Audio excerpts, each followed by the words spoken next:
Good evening, good night, all of those great things. I just decided to do a live pretty quickly. And as you can see, I will be talking about an aspect of the coronavirus. And the thumbnail that you see has a wide background of a piece of an article that was written in the New York Times by the author Charles Blow. He does a lot of commentary in the New York Times. And I will just read to you how he ended this article.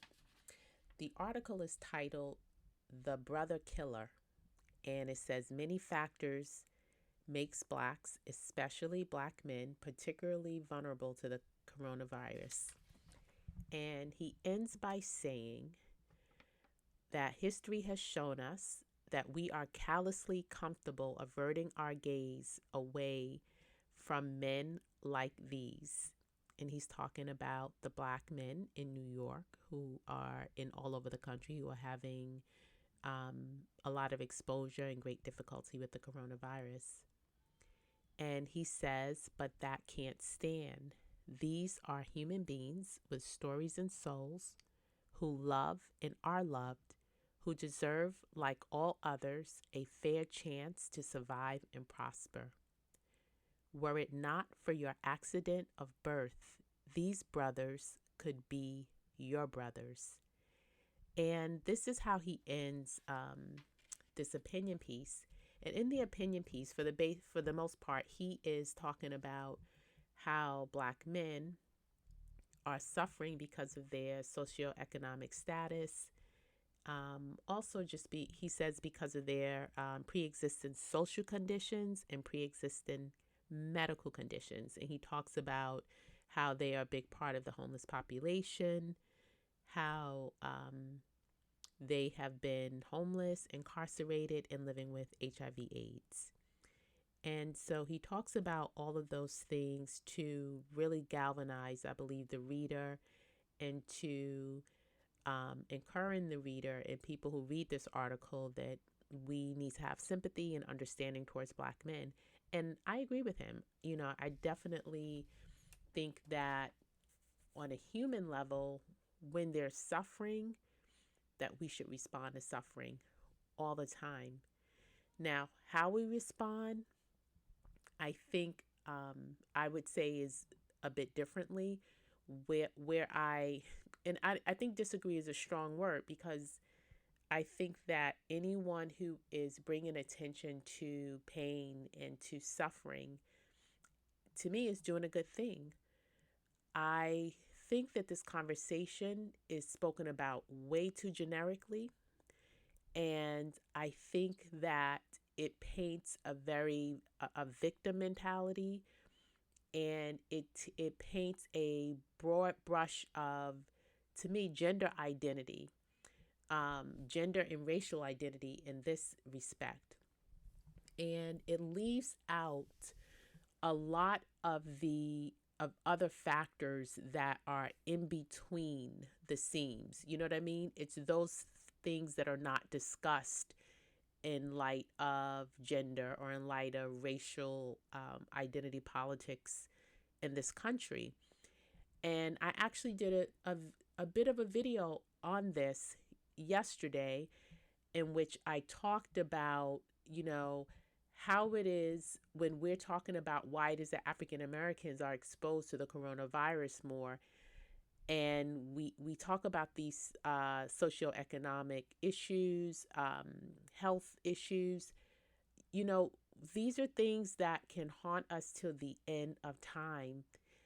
They won't change magically until African Americans change, until we change. And we have to be the elements of those changers. There's not any big societal change won't mean anything because a lot of these things, although the ball may not have gotten rolling due to African Americans, it certainly is still rolling due to African Americans. And I think in this point, I will shift to Black men. Why? Because I know many Black men. I grew up around Black men. I grew up in a city full of Black men, and I saw the group errors and group errors, group choices that leads to and has led to lots of homelessness, lots of HIV/AIDS, and pretty much just a low to no support system. And so somebody may think that I'm blaming a victim, and that I'm not, because I don't think that Black men are victims at all. But I wouldn't say trouble, because I feel like I've come to expect that this kind of narrative of the victim Black male continues to be pushed, especially lately.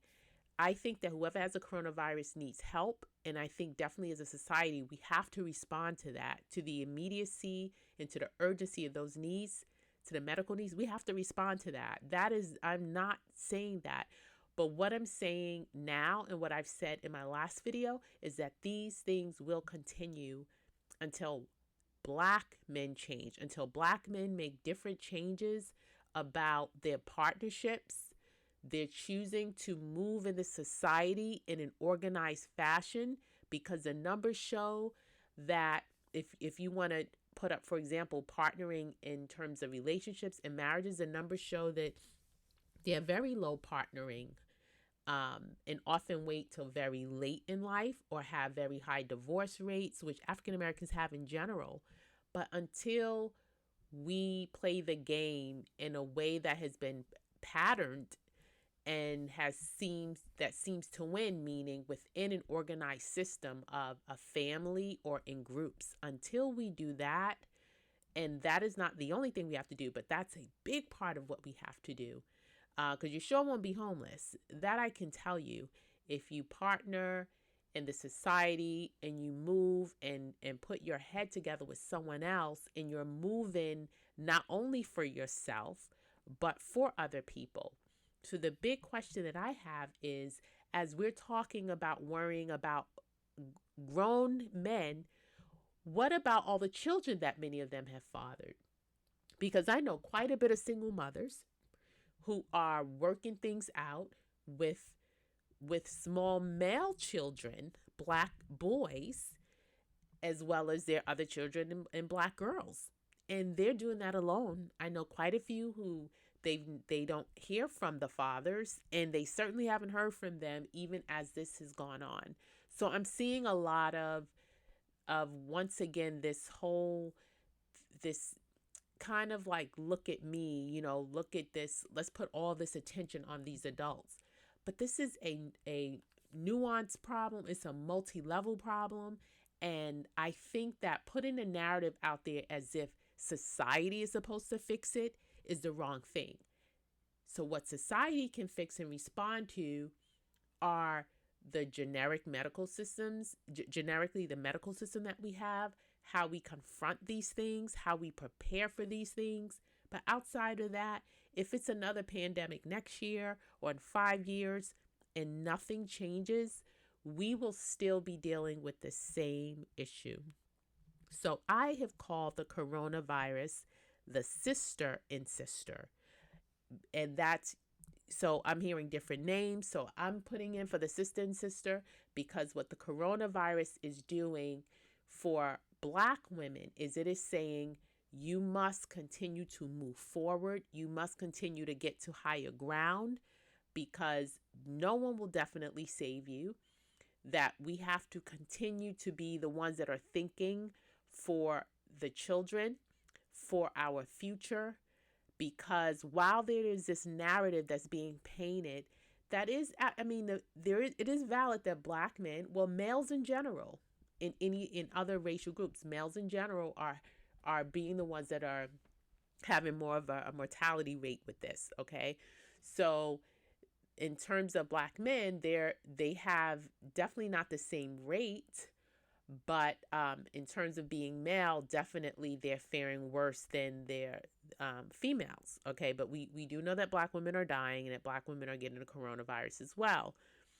So this is the sister and sister, because it has shown that the African American woman must continue to build, must continue to be the one to talk about the infrastructure that will at least help the us and our children at the very least, because it looks like we're the only ones that can do this, because we are not going to paint this narrative of being helpless in society having to help us. What I am pushing for the Black woman to do is to continue to look how we can be as responsible as we can for what we need to fix for us. And so this will insist that we do.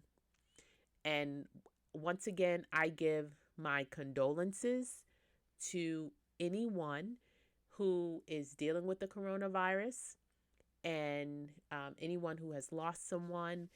I certainly fear everyone the best, because this is certainly a vicious disease. But I do think that there's a lot of people are using the coronavirus and the fallout that it's having for African Americans to paint this picture that, oh, black men are, are victims and need our help. And absolutely they do. Everyone needs our help. So I thank everyone for listening, and please subscribe and like this video, and please subscribe to my channel. I will be coming out for more content. And this channel is about encouragement of Black women and development and inspiration for Black women, so that we can survive and thrive through the challenges that we have today and get to refreshing and great higher ground for tomorrow. Thank you, and have a good night.